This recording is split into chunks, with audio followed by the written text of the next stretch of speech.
my name is Petros Ioannou. I'm a professor at the University of Southern California, and I will be presenting our project in a few slides. The project is a CPS synergy project, and the title is Cyber Physical Regional Freight Transportation System.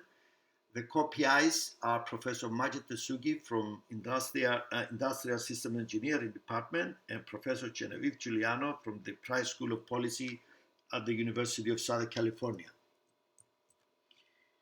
The motivation of the project has to do with the fact that the same transportation infrastructure is used to move people and goods, leading to a non-homogeneous traffic network which is unbalanced in space and time.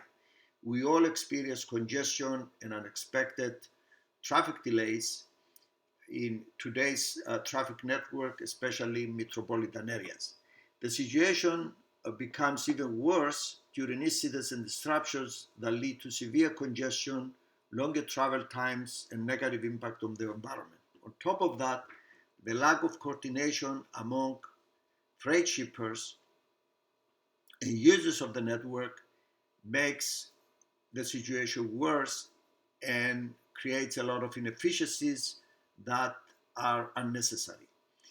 In urban metropolitan areas such as that of Los Angeles, the demand for capacity keeps increasing, and finding solutions to balance the loads in space and time across the complex transportation network is very important. Now, the project objectives are to develop the theoretical foundations of a new control approach we are proposing, which you refer to as COSMO, Co-Simulation Optimization Approach, which utilizes the interactions between the data-driven simulation models and optimization algorithms and the physical network.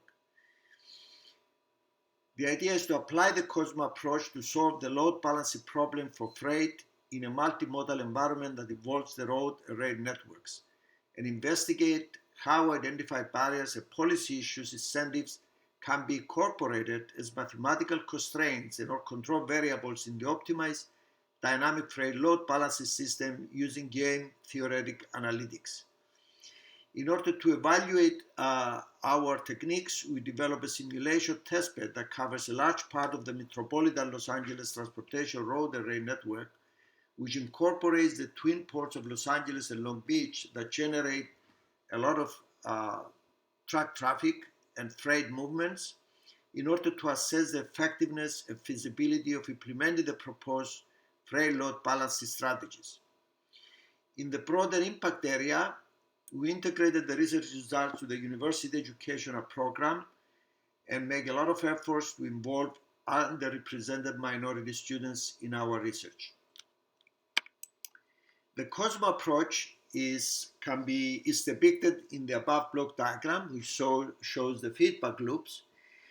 The core of that of the approach is the use of simulation models that better describe the characteristics of the road and rail network in comparison with mathematical models.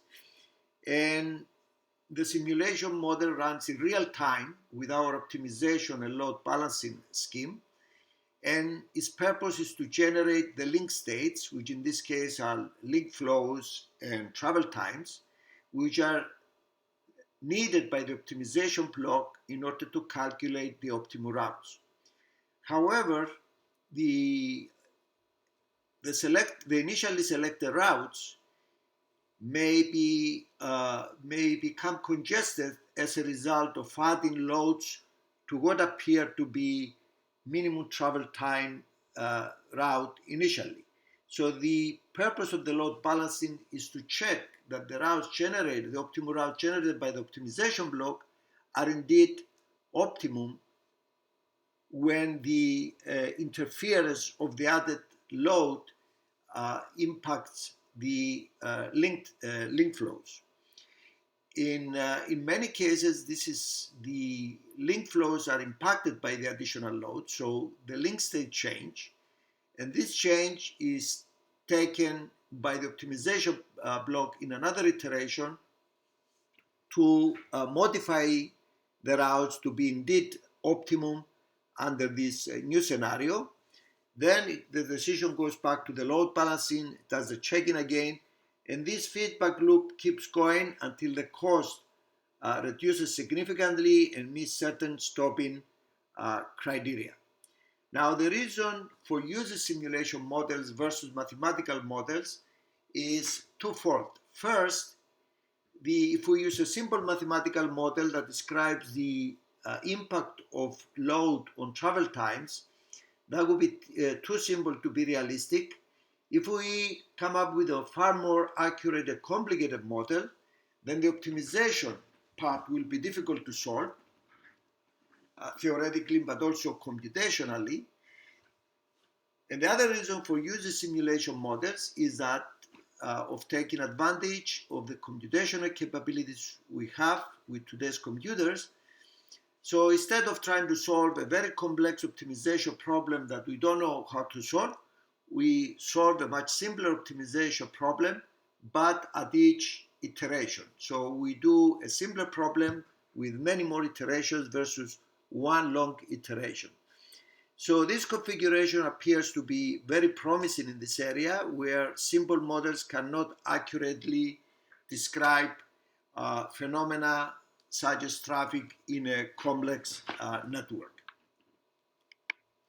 Now, one of the challenges of the COSMO approach is that the use of simulation models and the whole procedure, if it's applied to a very large network, and when I say large, I mean very large, because you can easily handle a network with 85 to 100,000 links, but as the links approach to a million, then it becomes challenging. So the way we dealt with scalability is to use a distributed approach, we call it the distributed COSMO approach, where the network is split into subnetworks, and for each subnetwork we apply the COSMO approach, and then we created links that connect the subnetworks. And if the number of those links increases, we make them more and more, then we approach the result of the centralized COSMO approach. So some of the results that are obtained, for example, one benchmark example we use the real data from the Los Angeles Long Beach area that involves freight moving from the port to warehouse in the Los Angeles County area. Then the centralized load balancing method gives us 9.25 million seconds in terms of overall travel time to meet a particular demand. The distributed COSMO approach shows converges to the optimal when we increase the iterations of upper level as sub-level subnetworks. And the cost is about 16% more than the optimal cost when we try 20 upper level iterations and 20 sub-level iterations, and so on. So as the number of iterations increases, which has to do with the links that we connect the subnetworks, we approach the centralized solution. However, we also show that the centralized load balancing method fails to work when we use a very large network, like covering the whole Los Angeles metropolitan area, while the distributed COSMO approach can handle the complexity, but at the expense of a little bit of higher cost compared to the centralized, which you cannot find.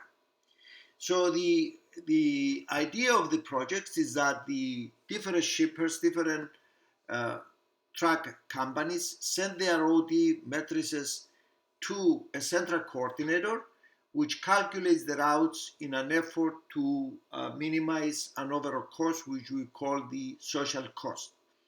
So the challenge here is how to convince the individual drivers or individual users of the system to participate in this centrally coordinated routing system.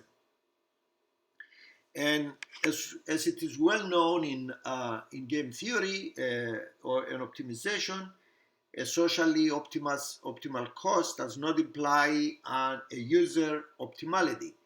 So we need to create incentives for users to participate, making sure that their cost, their individual cost, cannot be higher by participating in these schemes.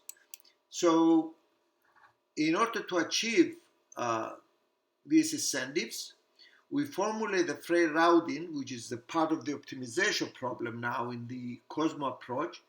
We formulate the freight routing problem as a game theoretic model, which using a non-atomic symmetric information game theoretic model with discrete time intervals, assuming a stochastic demand vector for the truck drivers, while the coordinator knows the actual demand vector. The truck drivers are considered to be the players of the game, and their objective is to minimize their own cost. The coordinator receives the origin-destination demands, as well as the desired departure time of the truck drivers, and provides routing instructions by minimizing a social cost function.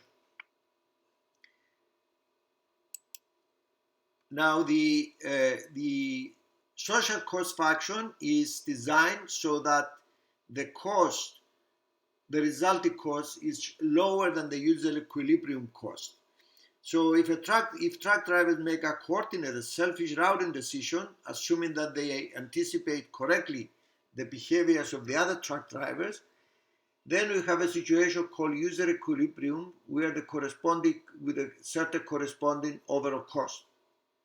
The system optimal solution corresponds to the lowest total social cost, which could be achieved from the coordinator decisions if he did not have to create incentives for participation.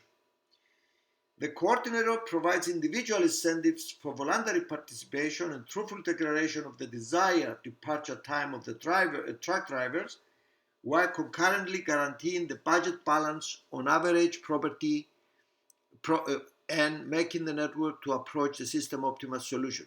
So we modify the cost here, the social cost, and create a payment system, a payment mechanism, where the drivers that are impacted by the central routing decisions get something in return to compensate for the loss in order to bring their costs lower than the corresponding user equilibrium, and the truck drivers who benefit, they have to pay something back as long as their user equilibrium cost is not exceeded. It's always below. So this results into some monetary scheme which can maximize the revenue if a private agency gets involved. So we apply this game theoretic approach to a Sioux-Falls network, which is a benchmark network using the area.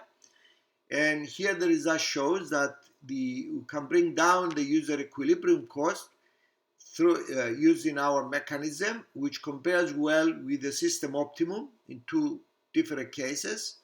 This is for the trucks, and this is for the estimated travel time of the trucks is the TR, and for other vehicles, for all the vehicles, is the TS. And as you can see here, for this network, the mechanism of payments is almost identical in this case with the system optimal solution. So the approach shows that by creating incentives in the form of payments and developing a coordinated decision-making process in a way that guarantees fairness and avoids any kind of cheating, it is possible, at least with this benchmark problem, to achieve a cost that is lower than the user equilibrium and is close to the system optimal cost without any incentives.